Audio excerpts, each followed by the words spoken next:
Fala pessoal, tudo bem? Como é que vocês estão? Tudo tranquilo? Seguinte, estou aqui para conversar um pouquinho com vocês hoje a respeito de várias mensagens que eu recebi no chat, no direct, perguntando sobre o que está rolando na Ucrânia em relação à Rússia, o que está acontecendo nesse exato momento, por que isso está acontecendo e também quais as consequências isso pode ter para o Brasil. Então, respondendo rapidamente essas perguntas, que são as principais, acredito eu, primeiramente é preciso a gente entender qual é o momento geopolítico que a Rússia está vivendo, né? Certamente o Putin, ele é o principal agente geopolítico do século XXI, nunca negou as suas características expansionistas, né? Vide Geórgia, dentre outros territórios que foram aí, Chechênia, que foram duramente reprimidos, atacados, anexados, assim como a Crimeia foi em 2014, que também pertencia à Ucrânia. Então, o expansionismo russo não é nenhuma novidade no governo Putin, tá? O que desencadeou esse movimento agora, nesse momento, né?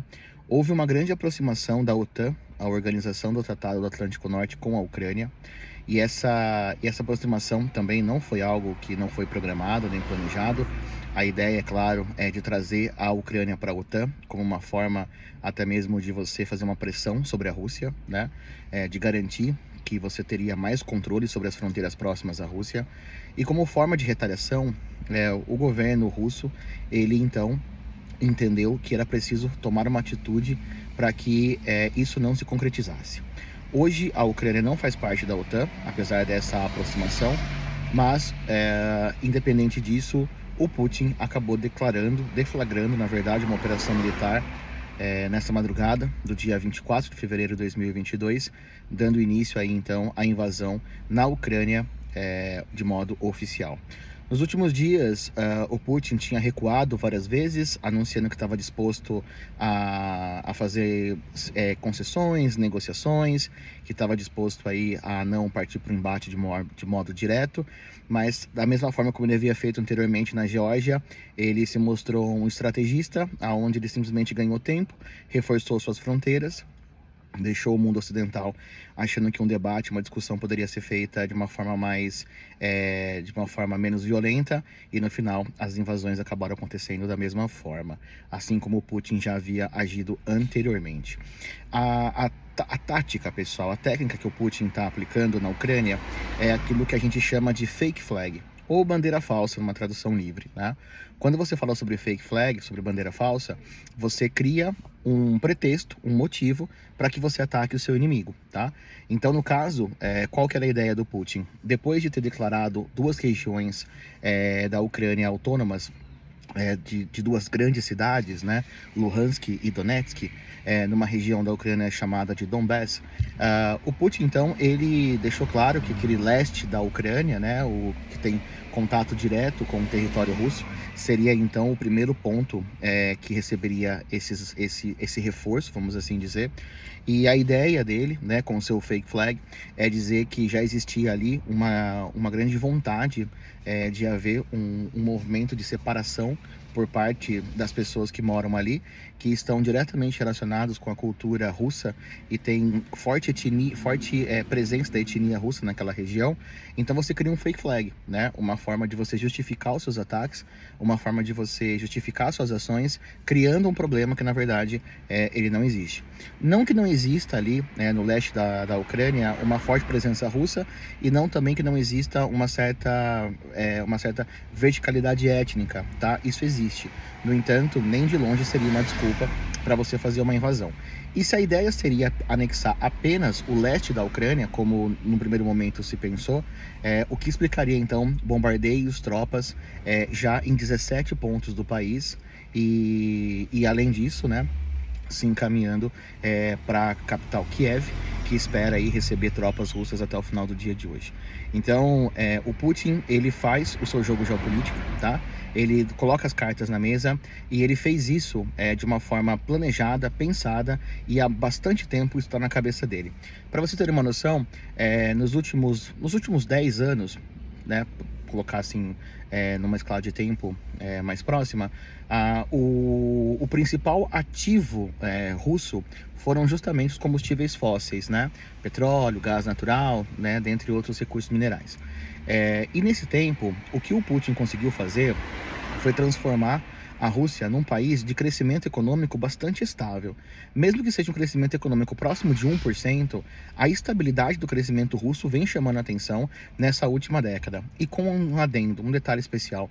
Hoje, as reservas internacionais, as reservas, né, o que já foi chamado na época de petrodólar, né, mas as reservas internas do país hoje somam 650 bilhões de dólares, né? Ou seja, tecnicamente falando, de uma forma bem simplória, se amanhã todos os investimentos na Rússia fossem cortados, eles ainda têm 650 bilhões de dólares para usar da forma como eles bem entenderem. Isso já está guardado, isso já está reservado. E como detalhe, a maioria em ouro, para evitar que esse dinheiro ficasse preso ao dólar e de repente a Rússia sofresse alguma sanção a partir dos Estados Unidos. Falando em sanções, muitos países já se manifestaram a respeito da situação e estão elaborando sanções econômicas muito fortes contra a Rússia.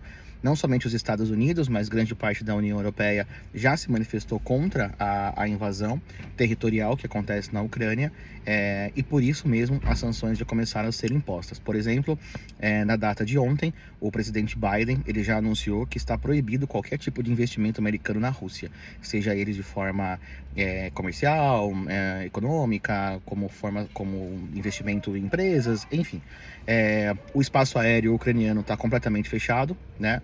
Os aeroportos, os maiores, já foram destruídos, os trens não estão circulando e as rodovias estão um verdadeiro caos, uma vez que grande parte da população já está tentando sair do país. É um cenário de guerra, é um cenário muito complicado. Nós estamos vendo aí vários vídeos que estão sendo compartilhados pela internet com bombardeiros, com mísseis, com bombas, e tudo isso apenas nesse primeiro dia, tá?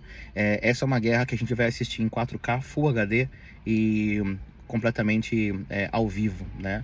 O que certamente vai trazer aí um grande sofrimento para milhões de pessoas. Através da globalização, vai fazer com que muita gente acompanhe isso em tempo real. Esse certamente é o principal conflito do século XXI. Acredito que dentro do que já aconteceu esse ano, esse século, lembrando que a gente tem aí em 2001 a questão do World Trade Center, né, que foi também muito uma questão também de bastante chamada de atenção, mas você vê um ator político tão importante quanto a Rússia tomar uma atitude tão drástica como essa, quanto a invasão de um país soberano. É importante lembrar que a Ucrânia é um país soberano, é um país reconhecido pela ONU e por todos os outros países do mundo como uma nação soberana. Então, de fato, é uma declaração de guerra que o Putin acaba fazendo. E agora o que nós vamos ver nos próximos dias é como o mundo ocidental vai reagir, né? É um problema muito grande, porque da mesma forma que o Putin ele acabou lançando suas cartas, ele também fez com que grande parte da Europa Ocidental acabasse dependendo muito das suas reservas de gás natural e petróleo, uma vez que hoje 40% de tudo que a Rússia produz de gás natural vai direto para a Europa Ocidental. Países como Alemanha, França, Reino Unido, Portugal, Espanha, são países que majoritariamente se abastecem com o gás russo. E isso com certeza vai causar aí grandes problemáticas econômicas para esses países, tá? E uma pequena coincidência geopolítica, vamos assim dizer. Com o acidente de Fukushima, que a gente teve ali no começo dos anos 2010, grande parte dos países da Europa que faziam muito uso da energia nuclear acabaram mudando a sua matriz energética para que ela não ficasse uma matriz energética dependente de energia nuclear. E eles passaram a matriz energética para principalmente gás natural, que viria de onde? Da Rússia. Então vejam que um tsunami que aconteceu no Japão, na Ásia, causou proporções gigantescas, né, em todo o mundo, e acabou inclusive reforçando um grande ator geopolítico que é a Rússia, como sendo um grande produtor de gás natural, que hoje abastece a maior parte dos países da Europa, e que acabou sendo essa dependência acabou sendo gerada justamente porque os países abriram mão de suas centrais nucleares. Então veja como a história ela é meio que autoexplicativa em vários momentos, né? Como que isso afetaria o Brasil? No primeiro momento, de forma direta, o barril de petróleo já passou dos $100 e isso afeta drasticamente a nossa economia. O que está nos salvando nesse momento é a queda do dólar, que nesse exato momento está sendo cotada a 5,10. E isso então estabiliza, por mais que o barril de petróleo tenha subido, o dólar caiu, então as coisas estão estáveis. No entanto, não se enganem, se esse cenário se manter durante os próximos meses, espera-se que o preço da gasolina chegue próximo aos R$8 nas próximas semanas, caso esse cenário não se altere. É um problema muito grande, né? Porque isso nos torna ainda mais dependentes do que acontece lá fora e enfraquece mais ainda o nosso setor interno. Um outro ponto importante são em relação às nossas exportações, minerais e também exportações do agro, né? A Rússia é um parceiro comercial do Brasil significativo, até porque faz parte do BRICS, juntamente com o Brasil, a China e a Índia, além da África do Sul, e com o país em guerra, as nossas exportações também serão afetadas. Mas de forma direta, né, o petróleo, a gasolina, o diesel certamente sofrerão reajustes massivos aí nas próximas semanas, se nenhuma política for adotada e nada for feito e o conflito se arrastar. É um momento muito tenso, é um momento muito triste. 24 de fevereiro de 2022 vai ficar marcado na história como talvez a primeira grande guerra do século XXI. E nesse caso, o que nós estamos presenciando agora, nesse exato momento, é algo que a gente estudava muito como algo do passado, né? Grandes potências se enfrentando, era algo muito Guerra Fria, né? E agora a gente está vendo, né, esse ressurgimento de uma Guerra Fria, principalmente, né, com um ator geopolítico significativo, que é a Rússia. Lembrando que a Ucrânia também tem uma relevância muito grande no leste europeu, apesar de não ser de forma alguma tão representativa e nem ter um exército tão poderoso que, né, jamais conseguiria resistir a uma invasão russa.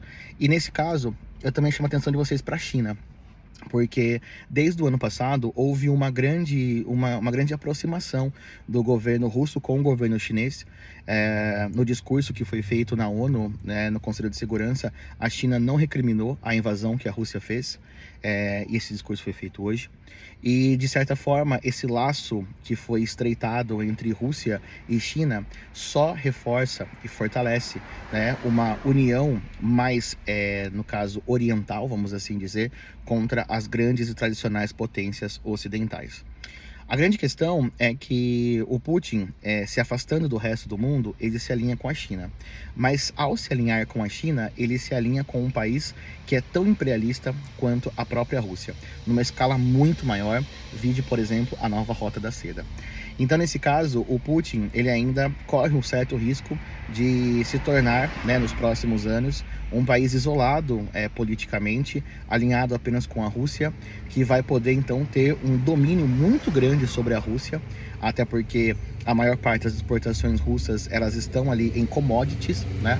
E essas commodities, querendo ou não, elas são bastante consumidas na China, mas como a gente sabe, tem um baixo valor agregado. Então isso ainda pode acabar resultando no futuro como a China ainda tendo uma grande influência sobre a Rússia num futuro próximo. O futuro, meus caros, é bastante incerto. A gente não tem como prever o que vai acontecer.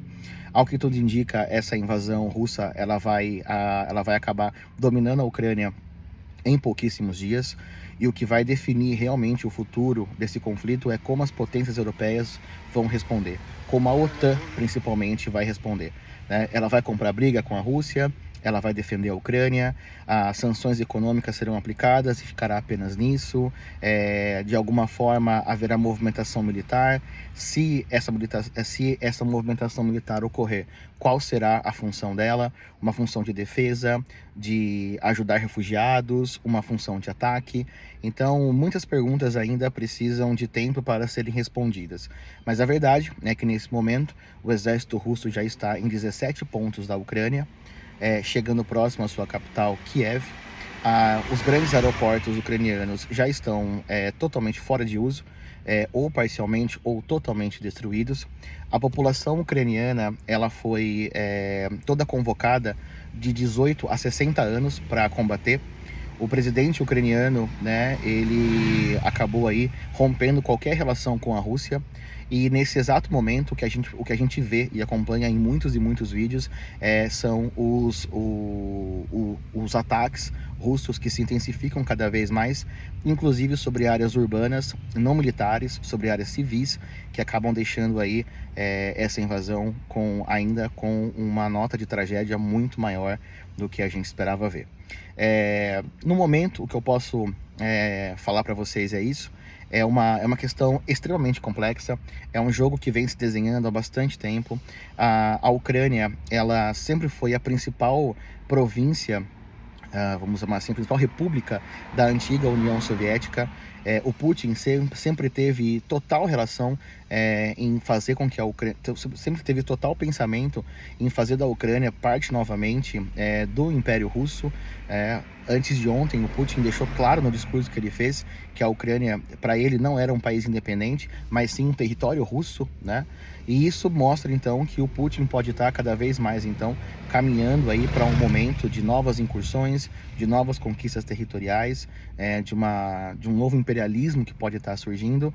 E a gente sabe que existem parceiros ali na própria Europa, como a Bielorrússia, por exemplo, que hoje de manhã também atacou o norte da Ucrânia, né? Colocando então o seu líder, né, o Lukashenko, como já um grande aliado do Putin, né? Também participando aí dessa invasão da Ucrânia. Guerras, né, são sempre muito tristes.